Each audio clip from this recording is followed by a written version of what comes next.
আজ পশ্চিমবঙ্গ বিধানসভায় মেনশন পর্বে ডেপুটি স্পিকার স্যারের মাধ্যমে রাজ্যের লেবার মিনিস্টারের দৃষ্টি আকর্ষণ করলাম। বাঙালি পরিযায়ী শ্রমিকদেরকে যেভাবে ভিন্ন রাজ্যে প্রশাসনের দ্বারা হেনস্থা হতে হচ্ছে এবং সেই সমস্ত রাজ্যে কিছু দুষ্কৃতীদের দ্বারা শারীরিক মানসিক অত্যাচারের শিকার হতে হচ্ছে, এটার অবসান হওয়া দরকার। এই মর্মে লেবার দপ্তর যাতে লেবার মিনিস্টার যাতে সদর্থক ভূমিকা নেয় তার আবেদন করলাম।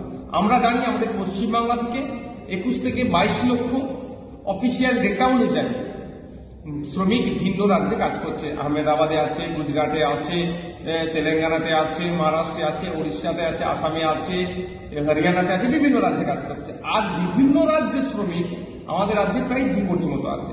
আমাদের রাজ্যে যে সমস্ত 2 কোটি শ্রমিক আছে তাদেরকে আমরা আমাদের পশ্চিমবাংলার নাগরিকরা, আমরা বাঙালি মানুষ, বাংলার মানুষ পর্যাপ্ত পরিমাণে নিরাপত্তা এবং সহদার ভাইয়ের মতো আচরণ করে তাদেরকে বাংলায় রুজি করার জায়গা দিচ্ছে। আর আমাদের বাঙালি শ্রমিকরা ভিন্ন রাজ্যে যখন কাজে যাচ্ছে বাংলা ভাষায় কথা বলার জন্য কেউ বাংলাদেশি বলে তাদের উপর আক্রমণ করছে, মারধর করছে, আবার রাতে পুলিশ তুলে নিয়ে গিয়ে তাদের আইডেন্টিটি কার্ড চেক করছে।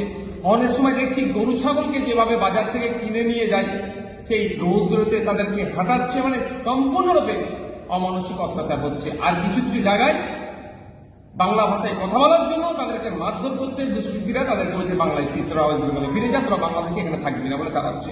আমি একটি উদাহরণ দিই, উড়িষ্যা রাজ্যে 3 লক্ষের অধিক মানুষ কিন্তু আমাদের পশ্চিমবাংলায় এসে রুজি করে খাচ্ছে।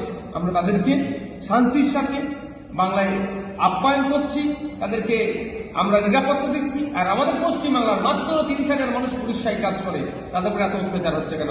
মেদিনীপুরের মানুষ, হাওড়ার মানুষ, হুগলির মানুষ, মুর্শিদাবাদের মানুষ, মালদার মানুষদেরকে মারধর করে সেখান থেকে তাড়িয়ে দিচ্ছে। এটা অবসান হওয়া দরকার।